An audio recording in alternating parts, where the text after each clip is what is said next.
কতটা ভালোবাসা, কতটা মায়া, কতটা যত্ন থাকলে নিজে মরতে মরতেও নিজের সন্তানকে বাঁচিয়ে রাখার আপ্রাণ চেষ্টা চালিয়ে যাচ্ছে।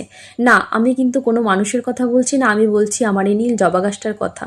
গাছেদেরও কিন্তু প্রাণ আছে, গাছেদের খিদে পায়, গাছেদের অসুখ হয়, কিন্তু সেই অনুভূতিটা কিন্তু আপনাকে বুঝতে হবে। যাই হোক, গত পরশু দিনে ভ্যানে করে প্রচুর গাছ নিয়ে এসেছিলো, সেখান থেকেই কিন্তু শখ করে নীল জবাটা আমি রেখেছিলাম। কিন্তু জানি না কি হলো, হঠাৎ করে দেখলাম রাত্রবেলা গাছের পাতাগুলো হলুদ হয়ে শুকিয়ে যাচ্ছে। তাই আমি আর দেরি না করে তাড়াহুড়ো করে সকালবেলায় অনেকগুলো টব একসঙ্গে নিয়ে এসেছিলাম, গাছগুলোকে লাগাতে হবে। তাছাড়া অনেকগুলো গাছ আমার আগে থাকতেই কেনা ছিল, একটু বাগানের সঙ্গে অ্যাডজাস্ট হওয়ার জন্য রেখেছিলাম।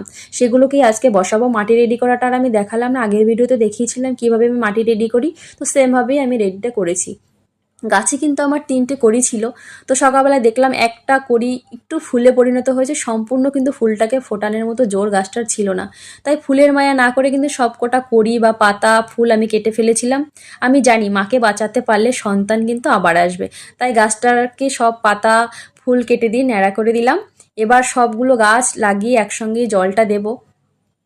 আর যারা গার্ডেনিং করেন বা কোনো পশু পাখি পালন করেন তারাই জানেন, লালন পালন করলে যে প্রত্যেকটা জিনিসের প্রতি কতটা মায়া জন্মায়। আমারও কিন্তু সেমভাবে মায়া, তাই গাছের কিছু হলে আমার যেন কলিজায় এসে আঘাতটা লাগে। যাই হোক, জবা গাছটার আপডেট আমি পরে দেবো। আজ তবে আসি।